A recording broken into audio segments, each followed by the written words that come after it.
इतने वरिष्ठ आईएएस अधिकारी आप हैं। अपने आप को इस योग्य नहीं समझता हूँ कि कोई शिक्षा दे पाऊँ। एक कवि, एक लेखक, पूरा श्रेय मेरे पिताजी को है। फिर वो हताश होके या तो वापस लौट जाते हैं या फिर कहते हैं नहीं, हम पिताजी के पास घर नहीं जाएंगे। अब समाचार पत्र में पढ़ रहा था कि कोटा में एक बच्ची ने आत्महत्या कर ली। कभी अपने आप को हारा हुआ महसूस नहीं करना चाहिए। और सबसे बड़ा, मैंने पहले भी कहा, जीवन से बड़ा कुछ नहीं। सपना पूरा ना हो तो निराश ना हो। मेरी मम्मी पीछे पीछे आई, उनको लगा कि शायद कुछ गड़बड़ है। वो नंबर वाकई मेरे नहीं थे। जो एक छोटे शहर के पिता के अरमान, सपने, अपने बेटे को सींचने का जो एक जज्बा होता है कि कुछ बनेगा, मुझे तो अभी भी जो है आशुतोष अग्निहोत्री बनना बाकी है। जो लोग यूपीएससी की तैयारी करने के लिए छोटे जगहों को, अपने शहरों को छोड़ के दिल्ली आते हैं, अलग अलग जगहों पे जाते हैं, कोटा का आपने जिक्र किया, वो कहानियां भी बड़ी अलग अलग सी चलती हैं सर। और क्या आपकी तैयारी की भी कुछ ऐसी कहानी है कि आप कानपुर से दिल्ली आए थे तैयारी करने के लिए? नहीं, हम तो खैर तैयारी आपने वहीं रह के हमने पूरी तैयारी घर पे रहकर ही की। मैंने किसी कोचिंग इंस्टीट्यूट को भी ज्वाइन नहीं किया था, घर पे रहकर ही किया। जब पहले ही अटेम्प्ट में प्रीलिम्स भी निकल गया, मेंस भी निकल गया, जिंदगी का पहला इंटरव्यू, आप यकीन नहीं मानेंगे, मैंने मॉक इंटरव्यू भी नहीं दिया था। जिंदगी का पहला इंटरव्यू देने सीधे कानपुर से अकेले दिल्ली आए थे और उसी दिन पहुंचे, उसी दिन वो इंटरव्यू दिया। वो इंटरव्यू बहुत अच्छा नहीं हुआ, ख़राब हुआ, जिसकी वजह से मेरा कुछ नंबरों से पहले अटेम्प्ट में रह गया जी। उसके बाद कुछ ऐसा हुआ कि पता नहीं क्यों वो पेपर गड़बड़ा गया, प्रीलिम में नहीं हुआ। फिर जब दोबारा दिया और मेंस में हो गया, मेंस अच्छा हुआ, इस बार इंटरव्यू भी अच्छा हुआ, तो इस बार ये नाटकीय था वही। लेकिन कोचिंग लेने की आवश्यकता महसूस नहीं हुई थी। जो लोग लेते हैं वो लोग लें, अच्छा है। अगर किसी को मदद मिलती है तो बहुत अच्छी बात है। एक दिशा क्या होनी चाहिए, क्या पढ़ना चाहिए, कैसे पढ़ना चाहिए, बहुत लोग अच्छे ढंग से पढ़ाते हैं, समझाते हैं, उससे फ़ायदा मिलता है। मुझे आवश्यकता महसूस नहीं हुई, इसलिए मैंने कभी कोचिंग का सहारा नहीं लिया और मैं घर पर रहकर ही पढ़ा। अब तैयारियों में क्या, कितने लोग कहते हैं यूपीएससी की तैयारी में सर आवर्स बड़े मायने रखते हैं। कितने घंटे आप पढ़ाई करते हैं, किताबों के बीच कितना रहते हैं, घूमते कम है? देखिए, वॉल्यूम बहुत है क्योंकि कुछ भी आ सकता है, तो इस वजह से घंटे तो लगते हैं। लेकिन सिर्फ घंटे लगाने के लिए पढ़ना है, वो शायद आपको आपके उद्देश्य में सफल नहीं करेगा। एक टेक्निक भी होगी, एक तरीका होगा, क्या पढ़ें, कितना पढ़ें, फिर सही पढ़ रहे हैं कि नहीं, फिर पढ़ने से जो पढ़ रहे हैं वो आपको समझ में आ रहा है कि नहीं, जो समझ में आ रहा है उसको अगर आपको रिप्रोड्यूस करने के लिए कहा जाएगा उतने ही शब्दों में, तो क्या आप कर पाएंगे, उतने समय में कर पाएंगे कि नहीं। और उसके साथ साथ जिस तरह का एनालिटिकल अप्रोच या मौलिकता की आवश्यकता होगी वो भी आपके लेखन में, अध्ययन में है कि नहीं, इन सारी बातों पर निर्भर करता है। और फिर अंत में तो वही है कि मानव बल के आगे निर्बल भाग्य सुना विद्यालय में, और भाग्य प्रबल मानव निर्बल का पाठ पढ़ाती मधुशाला। तो ईश्वर, अगर ईश्वर की कृपा है तो सब हो जाए। 12th फेल फिल्म बड़ा ट्रेंड में रहा सर, और मैंने लोगों को भी अपने घर में भी सुना कि बच्चों के साथ देखिए। पर मनोज शर्मा जी की जो कहानी है, आपको लगता है, आपने तो तैयारी की सर, इस तरह की क्या बहुत सारी कहानियां हैं और एक कहानी पे फिल्म बन गई? बट छोटे शहरों से आए लड़कों के, मैं बार बार छोटे शहरों पे इसलिए चला जाता हूं सर क्योंकि वो पता है कि हमारे माँ पिता जी जिस तरीके से पेट काट के, खर्चा काट के जैसे भेजते हैं मुखर्जी नगर का एक छोटा सा कमरा लेके रहने के लिए कि पढ़ो और कुछ बनो, ऐसी बहुत सारी कहानियां हैं क्या सर? आपके साथ की भी ऐसी? ज़रूर हैं और बड़ी इंस्पिरेशनल कहानियां होती हैं इस तरह की। 12th फेल भी बड़ी अच्छी फिल्म बनी।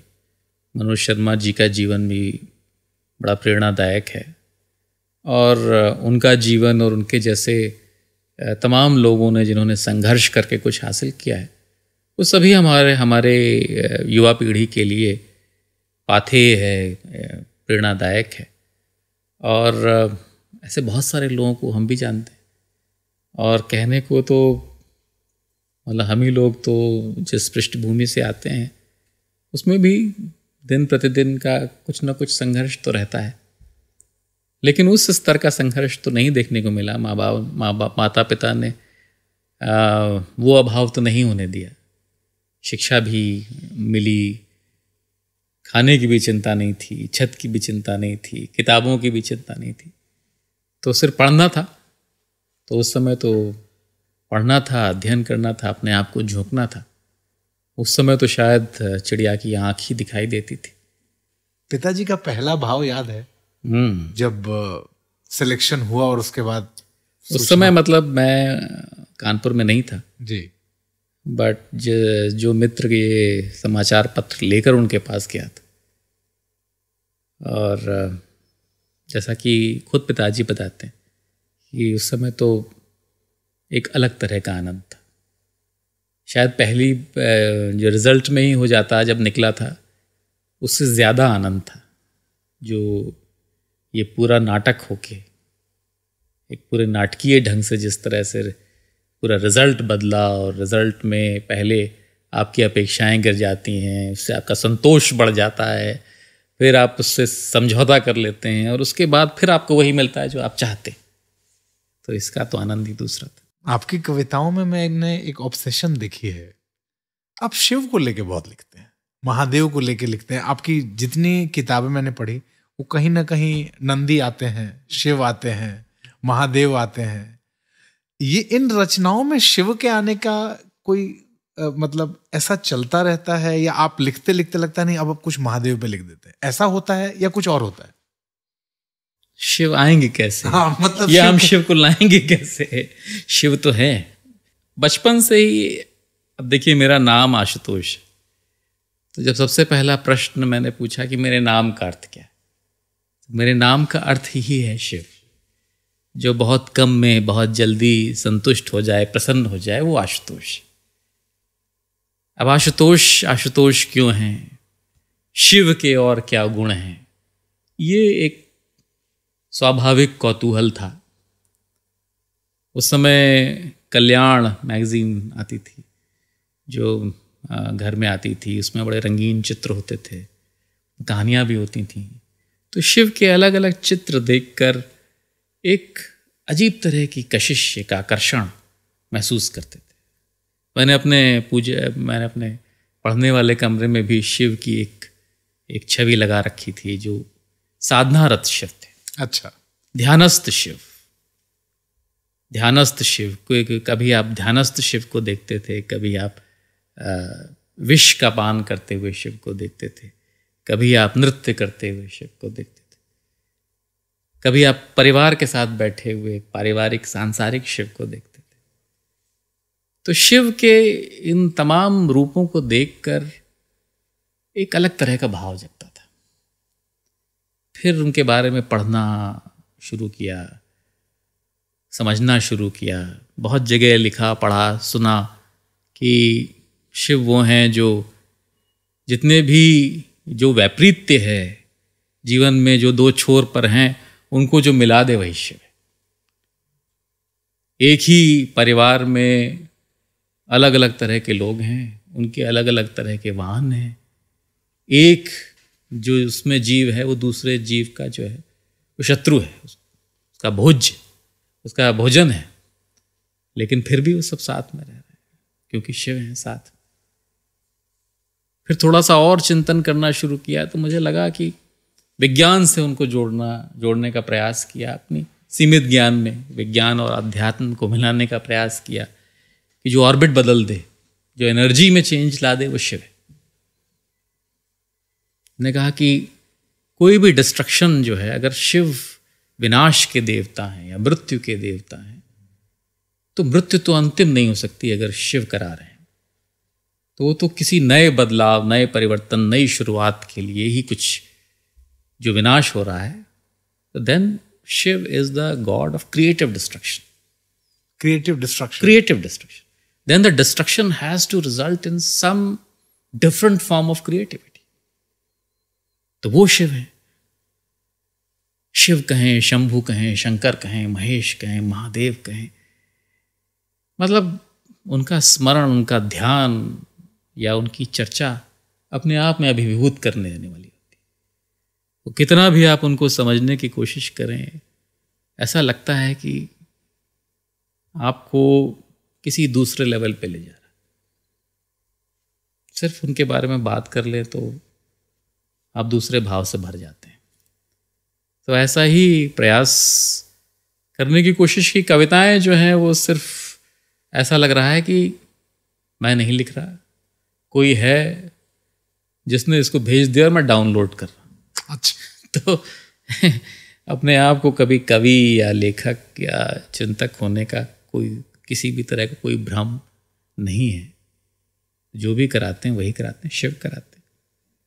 तो शिव की चूंकि आपने बात की, तो शिव से संबंधित जो कविताएं हैं अगर आप सुनना चाहें तो सुना दें।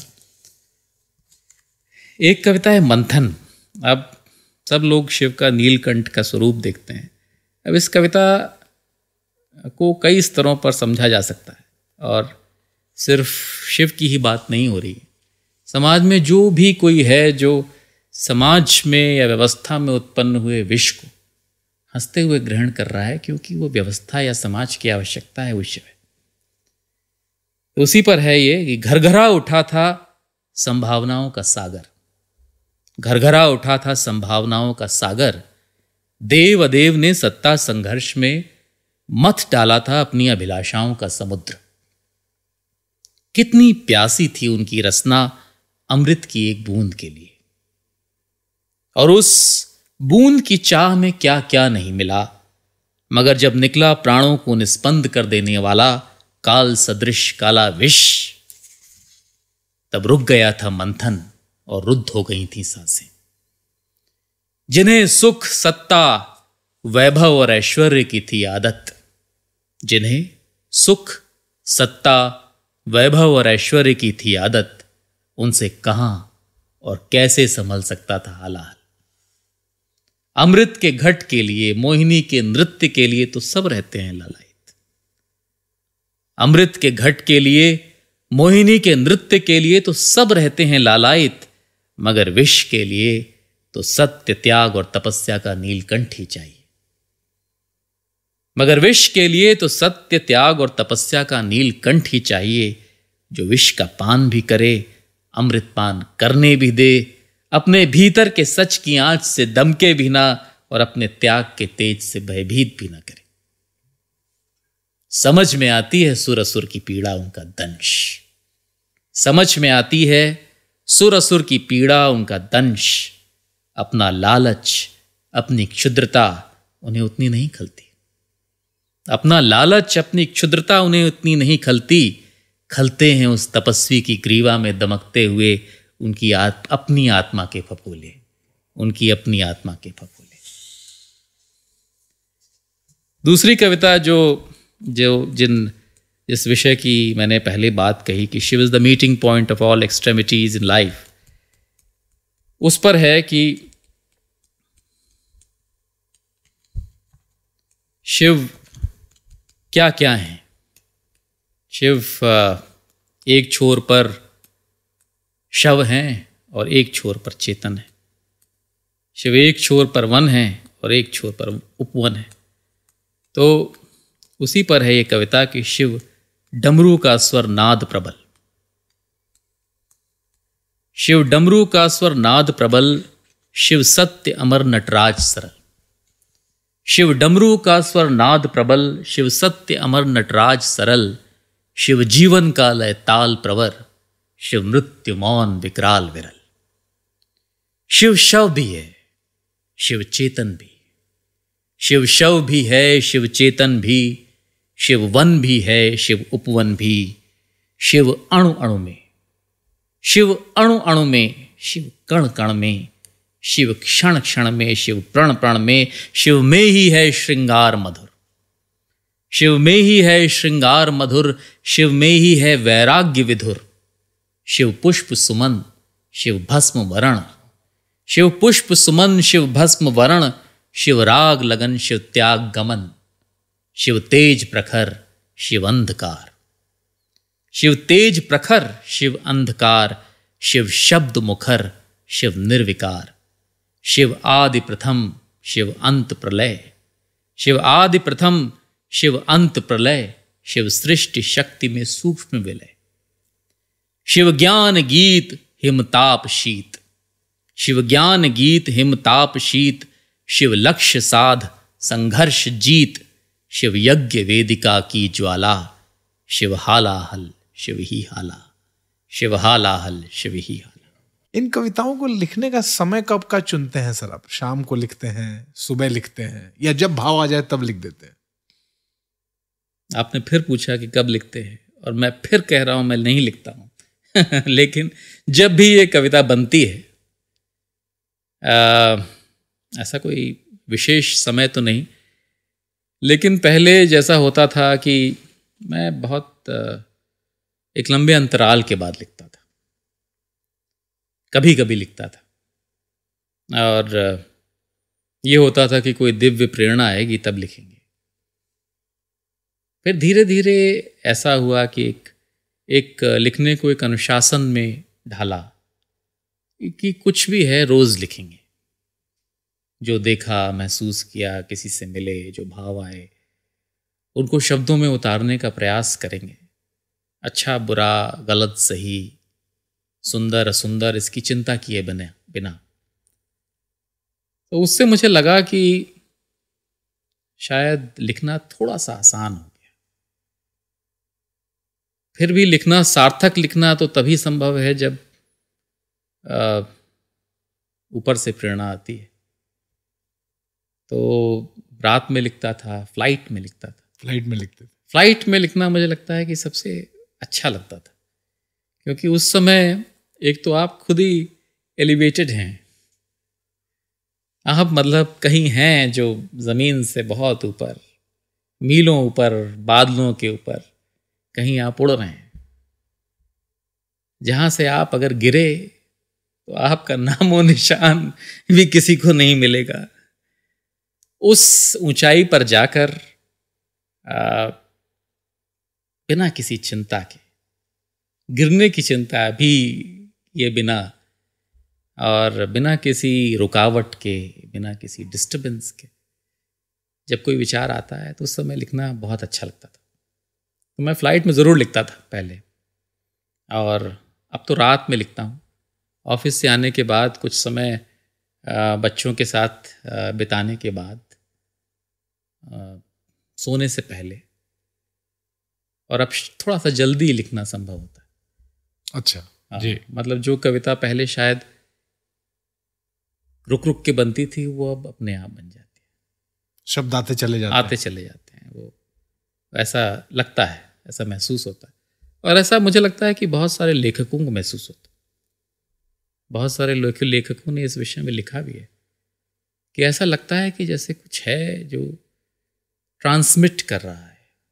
तो अच्छा, ऐसा वाकई है सर? ऐसा पता नहीं, मतलब अनुभव तो आप ऐसा अनुभव करते हैं? लगता तो है अब वो वहीं से आ रहा है, कहाँ से आ रहा है, आपके अवचेतन मस्तिष्क से आ रहा है या विज्ञान उसको कोई और तर्क देगा, पता नहीं। लेकिन मुझे लगता है कि काफ़ी सहज सरल ढंग से जो है वो कविता बन के तैयार हो जाती है।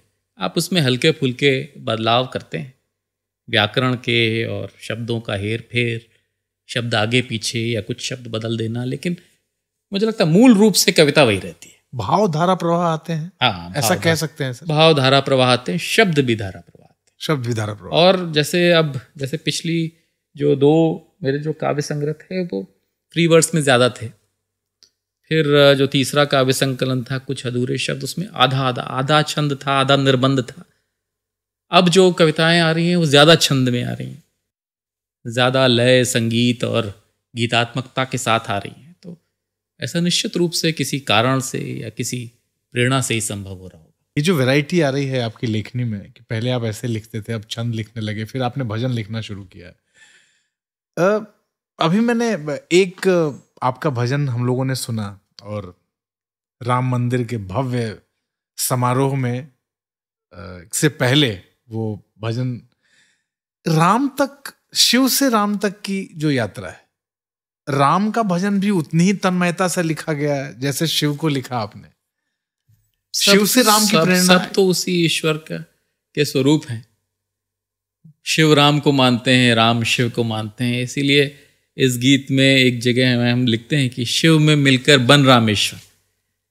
तो राम हो, शिव हो, कृष्ण हो, सभी तो ईश्वर ही हैं, ईश्वर के ही स्वरूप हैं। उन्हें किसी भी नाम से, यही तो हमारे हिंदू सनातन धर्म या भारतीय संस्कृति की विशेषता है कि हम किसी एक चीज़ से बंधे ही नहीं।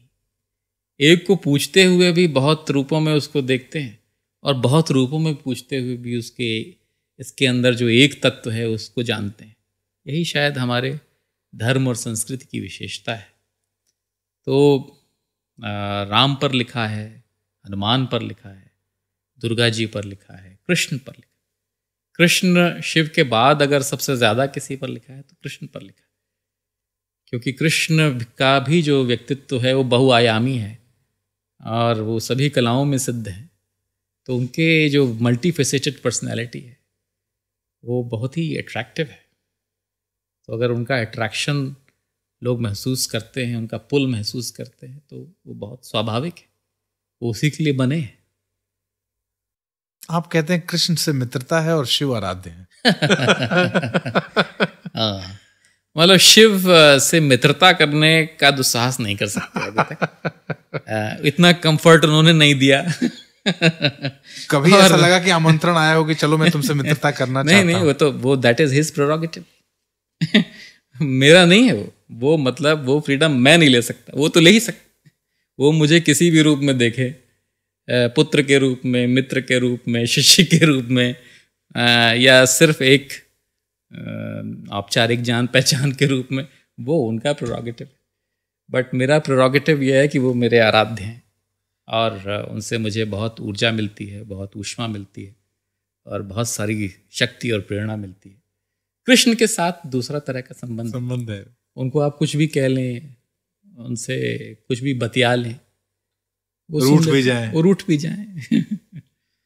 हालांकि मैंने ये भाव महसूस किया है कि हम शिव से भी मैं कई बार रूठ जाता हूँ। हाँ, तो कह के जाता हूँ आज तुमको टीका नहीं लगाऊंगा। आज हमारा मन उदास है और फिर वो ऐसा भाव आता है क्या? मतलब मैं तो महसूस करता हूँ सर कि हम कहेंगे देखो आज हमारा मन ठीक नहीं है, आज हम तुमको टीका नहीं लगाएंगे, अब तुम बुलाओ तो जाने। बुलाओगे तो लगाएंगे। ऐसा ये भाव आते हैं क्या सर? नहीं, ऐसा मतलब रुष्ट होने का अधिकार है हमें। रुष्ट होने का अधिकार तो अवश्य है, क्यों नहीं है। जैसे एक बेटा पिता से और संतान अपने माता पिता से या मित्र अपने मित्र से रूठने का अधिकार तो रखता है, लेकिन फिर मान भी बहुत जल्दी जाता है, क्योंकि वो संबंध ही ऐसा है। लोग कहते हैं कि रुष्ट वही होता है ना जो अपना होता है, जिससे औपचारिक रिश्ता होता है, संबंध होता है। बिल्कुल रूठते नहीं। बिल्कुल। पृथ्वी के जिस हिस्से में भारत है और उस भारत में शिव हैं, ये हमारा परम सौभाग्य है कि शिव भारत में है। और आपसे एक बार चर्चा हो रही थी तो आपने कहा शिव सूत्र भारत, शिव सूत्र में बंधा भारत। तो मैं सोच रहा था थोड़ा भारत पे आते हैं। शिव का भारत, शिव भारत का निर्माण मैंने कई जगहों पे देखा सर कि शक्ति पूरे दुनिया का भ्रमण करने के बाद अपने शिव के पास वापस आ रही है। ये वो कालखंड है और इस कालखंड के हम साक्षी बन रहे हैं। ये हमारा परम सौभाग्य है। क्या ये सत्य है? आप क्या मानते हैं इस बारे में? हम भारत में हैं और शिव का भारत है और भारत के शिव हैं। हम जिस देश में रहते हैं अगर कभी कोई स्टडी हुई, क्योंकि बहुत देखिए मेरा मानना है कि मंदिरों का या पुराने देवस्थलों का विज्ञान है और आध्यात्म का भी बहुत गहरा विज्ञान है, बट ये हमारे तर्क की, ज्ञान की सीमा है कि हम शायद उसको ठीक से अभी तक समझ नहीं पाए। वैसे ही मुझे लगता है कि देश का भी अपना विज्ञान होगा। कोई देश पृथ्वी के इस भाग में ही क्यों है, और इस भाग में है तो इस भाग में यहाँ की भौगोलिक स्थिति, यहाँ की नदियाँ यही क्यों हैं, यहाँ कुछ तो होगा। और वो शायद कॉस्मिक एनर्जी का कॉन्सेंट्रेशन हो सकता है, या कुछ विज्ञान उसको बाद में कुछ और नाम देगा, बट कुछ तो है कि वो देश, हमारा देश इस तरह से। कि उसने इतने मनीषियों को, इतने मुनियों को, इतने ऋषियों को, इतने चिंतकों को, इतने विचारकों को, इतने महापुरुषों को जन्म दिया। जहाँ पर गंगा स्वयं जो है प्रवाहित हो रही है, जहाँ इतने ईश्वरों का जन्म होता है, जहाँ इतने देवी देवताओं का जन्म होता है, कुछ तो होगा। जहाँ खुद जो है देवता ये अभिलाषा रखते हो कि अगर मेरा जन्म पृथ्वी पर हो तो यहीं हो, तो इस देश का ही महत्व है, इसकी महत्ता है, इसका महात्म्य है और इसकी विशेषता है जिसकी वजह से ऐसा हो रहा होगा। तो मेरा ऐसा मानना है कि हम लोग बहुत ही भाग्यशाली हैं कि हमने भारत में जन्म लिया, हम भारत में रह रहे हैं और हम भारतवासी हैं। ये बहुत बड़ा पुण्य किया होगा, कई जन्मों का पुण्य होगा कि हम लोग यहाँ हैं। बिल्कुल। इस कालखंड के भारत को आप कैसे देखते हैं सर? ये जो कालखंड हम जी रहे हैं, पिछले 10 वर्ष का कालखंड जो हमने जिया, जो कुछ देखा बदलते हुए, इसमें हमारे बहुत लोग हमें छोड़ के गए भी, बट वो कुछ देखते हुए गए, एक आशा के साथ बदल रहा है देश और बेहतरी के लिए बदल रहा है। और मैं तो कहता ही हूँ कि अगर भविष्य है तो भारत का है। भारत का अतीत भी था बहुत ही गौरवशाली और भारत का भविष्य शायद उससे भी ज़्यादा गौरवशाली होगा। हम लोग नीति पथ का नीचे टैगलाइन है सर, भारत भाग्य भविष्य। हाँ बिल्कुल सही है, मतलब मेरा तो दृढ़ विश्वास है। और बहुत सारे लोग जो विदेश में हैं, मित्र हैं, परिवार के लोग, तो मैं बोलता हूँ कब वापस आ रहे हैं। अच्छा। क्योंकि अब जो है भविष्य है तो भारत में है और बहुत अच्छा लगता है कि भारत तेज़ी से विकास करे, भारत और समृद्ध हो, हम अपने अतीत के प्रति और सजग हों, अपने भविष्य के प्रति और सजग हों और अपने वर्तमान को लेकर सशंकित न हों। हमारा भविष्य बहुत उज्ज्वल है। हम भारत की चर्चा कर रहे थे और आपने स्वयं ये कहा कि पृथ्वी के जिस हिस्से में हम जन्मे हैं ये हमारा सौभाग्य। आपने भारत पे, देश पे कविता भी लिखी है, वो पढ़ी है मैंने एक बार, उसको मैं सुनना चाहूँगा। जरूर, सब सुनना चाहिए। जब ये कविता लिखी तो मैंने सोचा कि उस समय लोग बोल रहे थे कि देश क्या होता है, भारत राष्ट्र है या नहीं। तो मेरा प्रश्न अपने आप से ये था कि देश या राष्ट्र बनता कैसे? क्या वो सिर्फ कुछ लकीरें होती हैं या कुछ भौगोलिक सीमाओं या राजनीतिक सत्ता का नाम होता है? तो उस समय अपने आप को उत्तर देते हुए मैंने ये कविता लिखी कि कुछ आड़ी तिरछी रेखाएं कब हृदय प्रेम से भरती हैं, कुछ आड़ी तिरछी रेखाएं कब हृदय प्रेम से भरती हैं, कुछ सहमी सिमटी सीमाएं आकार बना बस करती हैं। जो गर्व भरे पहचान बने वह राष्ट्र बने, सम्मान बने। जो भीतर तक है रचा हुआ वह नाम नहीं विन्यास नहीं, जो भीतर तक है रचा हुआ वह नाम नहीं विन्यास नहीं, जो श्वास श्वास में बसा हुआ भूगोल नहीं इतिहास नहीं, वह श्रद्धा है, वह श्रद्धा है विश्वास प्रबल, वह सब भावों में भाव सरल। जिसमें बसने को देव स्वयं सदियों से रहते लालायित, जिसमें बसने को देव स्वयं सदियों से रहते लालायित, जिसमें बहती है पुण्य सलिल धड़कन बन जीवन रूपायित। मुझसे पहले भी हर क्षण में सबने देखा है, कण कण में भगवान लगाए ध्यान। यहाँ मर्यादाओं का मान, यहाँ सच्चिंतन में आराधन में सागर मथना विश्वान। यहाँ नर बन जाते हैं ईश, यहाँ पूजे जाते वागीश। यहाँ वह पहला छंद यहाँ जन्मा, वह पहला छंद यहाँ जन्मा, वह देव की नंद यहाँ जन्मा। जिसमें पत्थर निष्प्राण नहीं अविचल हिमखंड यहाँ जन्मा, जिसमें महकी है धूप सदा मुस्काकर ठहरी छांव। यहाँ पत्तों पत्तों में गीत, यहाँ कलरव में संगीत। यहाँ बस हृदय जीतना लक्ष्य रहा, और धर्म बचाना जीत यहाँ। सब और शांति, सब सुखी रहें, सबका मंगल कल्याण करें। जो है उदार और अपनाता, हर अतिथि कहीं से जो आता, और पुरुष प्रकृति में पा जाता, नव सृजन मूल नव निर्माता। जिसमें जीवन ब्रह्मांड खुला, जिसमें कर्मों का कांड खुला। भूखंड नहीं, भूखंड नहीं, यह दिव्य पुंज जो पृथ्वी का श्रृंगार बना। यह कुछ तिथियों का सार नहीं, यह महाकाल अंगार बना। यह धर्म ध्वजा का वाहक है, यह भक्ति भावना भारत है, यह भक्ति भावना भारत है, ये भक्ति भावना भारत है। सर आजकल एक हैशटैग बहुत ट्रेंड करता है, बैक टू बेसिक्स।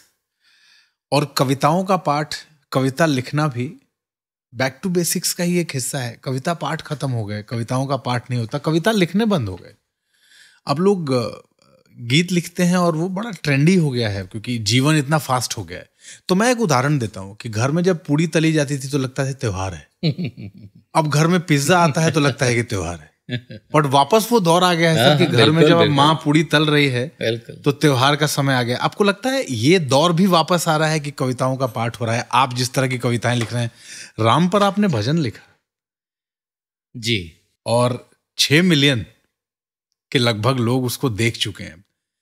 ये वक्त आ गया है और अब लोग भी शायद घूमने लगे हैं बैक टू बेसिक्स की तरफ कि हमें समझना ही पड़ेगा सनातन, राम, शंकर, महादेव, सब पर बात दोबारा शुरू हो गई है सर।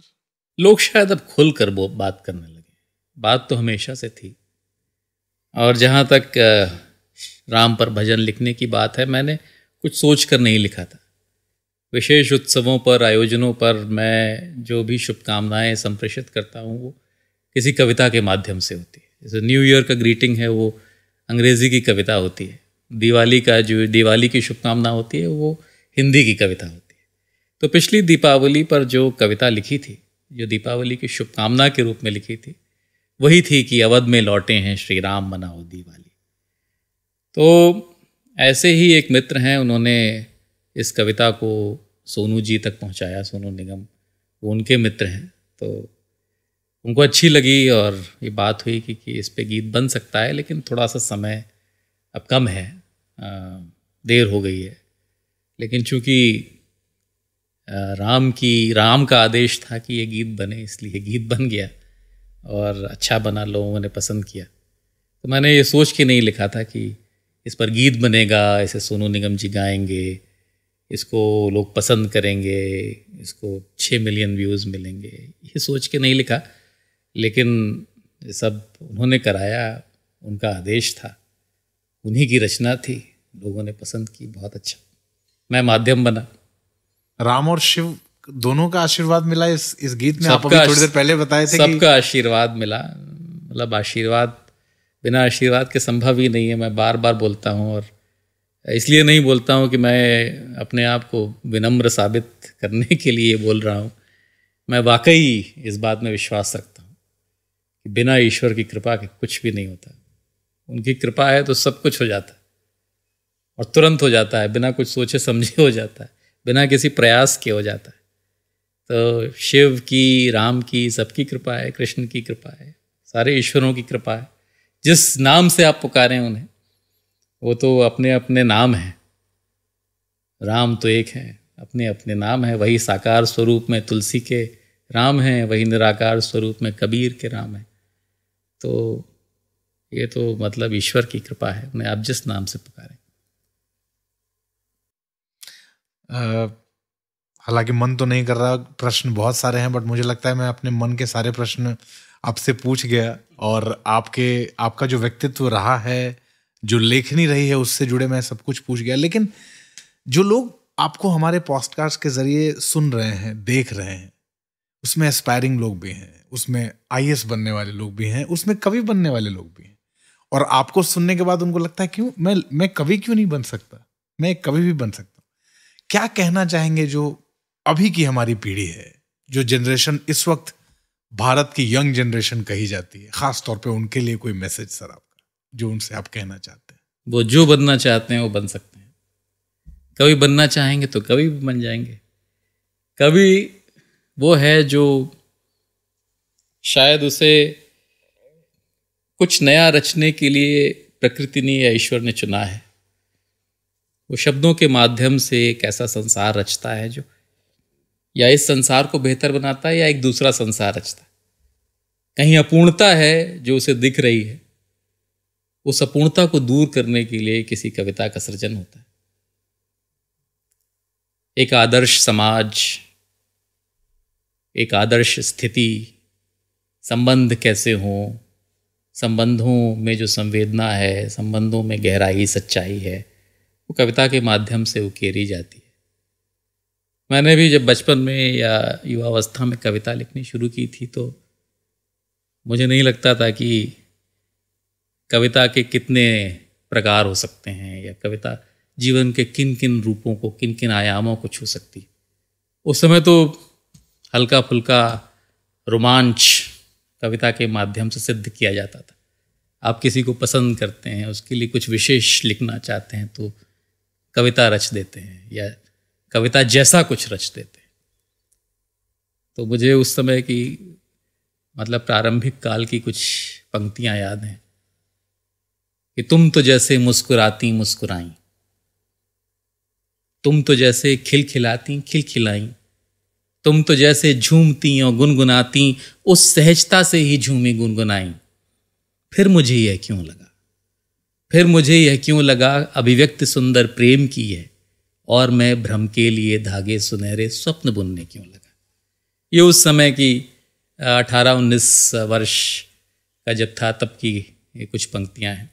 उसी समय की कुछ पंक्तियां और हैं जैसे मैंने, चूँकि उस समय आप उर्दू की कविताएं बहुत पढ़ते हैं, उर्दू शायरी, उर्दू नज़में पढ़ते हैं, तो उससे प्रभावित होकर एक छोटी सी नज़्म लिखी थी कि मैंने सोचा था कि अब फिर नहीं ख्वाबों में कभी लौटूंगा, मैंने सोचा था कि अब फिर नहीं ख्वाबों में कभी लौटूंगा, मैंने सोचा था कि अब फिर नहीं धड़कन में नया गीत कोई गूंजेगा, मैंने सोचा था कि चुपचाप चला जाऊंगा छोड़कर अपने ख्यालों की सुनहरी दुनिया, मैंने सोचा था हकीकत के गर्म सहरा में मैं लगातार किसी सिमत बढ़ता जाऊंगा, मैंने सोचा था कि अब फिर नहीं ख्वाबों में कभी लौटूंगा।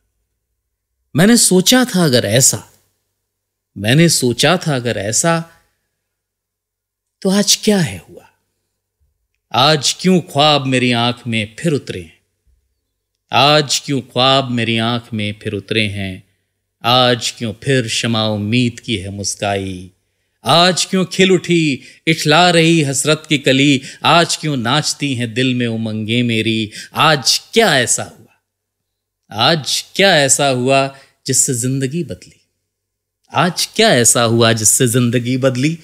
मैंने तो एक नजर तुझको यूं ही देखा था, मैंने तो एक नजर तुझको यूं ही देखा था, तेरी नजरों की इनायत, तेरी शोखी या शरारत, मुझे फिर ख्वाब दिखे, मुझे फिर ख्वाब दिखे। ये लोग कहते हैं कि जो पहला प्यार जीवन का होता है, पहली बार जब आप मोहब्बत करते हैं तब इस तरह की पंक्तियां लिखते हैं, इस तरह के भाव। नहीं, ये सब ये वो कविताएं हैं जो किसी कोई पसंद आता है या सिर्फ आकर्षण में लिखी गई कविताएं होती हैं। वैसे प्रेम की जो समझ है वो, अगर आप मुझसे पूछें कि प्रेम क्या है, आपकी दृष्टि में प्रेम क्या है, तो कृष्ण पे लिखी हुई एक कविता है जिसमें एक स्टैंजा है जहाँ पर मैं प्रेम को परिभाषित करने का प्रयास करता हूँ, जो मुझे लगता है कि प्रेम होना चाहिए। जो प्रेम हृदय की सीमा के अंदर बंध जाए प्रेम नहीं, जो प्रेम हृदय की सीमा के अंदर बंध जाए प्रेम नहीं, जो प्रेम बिखर कर काजल से आंखें रंग जाए प्रेम नहीं, जो हृदय बना दे सागर सा, जो हृदय बना दे सागर सा, फिर उससे छलके प्रेम वही, जो रंग छंद आनंद बिखेरे सब पर बरसे प्रेम वही। तो प्रेम वही है। और आपने अपने प्रश्न में पूछा था कि युवाओं के लिए क्या संदेश देना चाहते हैं, तो उस पर एक अभी रिसेंटली एक कविता लिखी, युवाओं और यौवन को समर्पित है यह कविता। यह जवानी है कि कुछ ठहरा हुआ तूफान है, यह जवानी है कि कुछ ठहरा हुआ तूफान है, यह जवानी है कि दिल में खौलता अरमान है, यह जवानी है कि नभ में गूंजता सा गान है, यह जवानी है कि सागर की मचलती तान है। कौन इस तरुणाई के तूफान को रोके संभाले, कौन इस तरुणाई के तूफान को रोके संभाले, कौन इसके पंख में जंजीर का भी भार डाले। है जवानी खून खौलेगा कि धड़कन तेज होगी, है जवानी खून खौलेगा कि धड़कन तेज होगी, है जवानी तो प्रणति सौंदर्य की भी प्रेय होगी।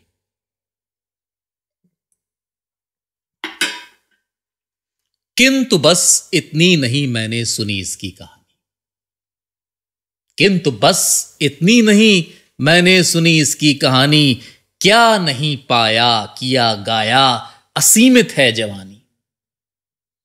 जो युगों से एक ऐसा रच रही संसार है, प्रेम जिसमें न्याय जिसमें तंत्र का आधार है, जो नहीं भूले कि किसने हाथ पकड़ा पंख जोड़े, जो नहीं उत्साह का संकल्प का भी साथ छोड़े, लीक पर चलना जिसे भाता नहीं, जो रीति बदले हर बुराई को मिटाने के लिए जो नीति बदले, जो नहीं सहमे, जो नहीं सहमे बदल दे बादलों की भी दिशा को, जो नहीं सहमे बदल दे बादलों की भी दिशा को, जो हृदय के दीप से भी जगमगा दे हर निशा को।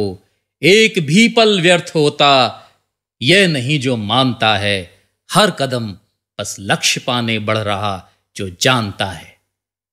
जो है जैसा कर लिया स्वीकार ही तो क्या जवानी, जो है जैसा कर लिया स्वीकार ही तो क्या जवानी, यदि नहीं सागर किया हर पार तो है क्या जवानी, पर्वतों को दे के धक्का ना गिराया क्या जवानी, और यदि नहीं आकाश को भी कपकपाया क्या जवानी।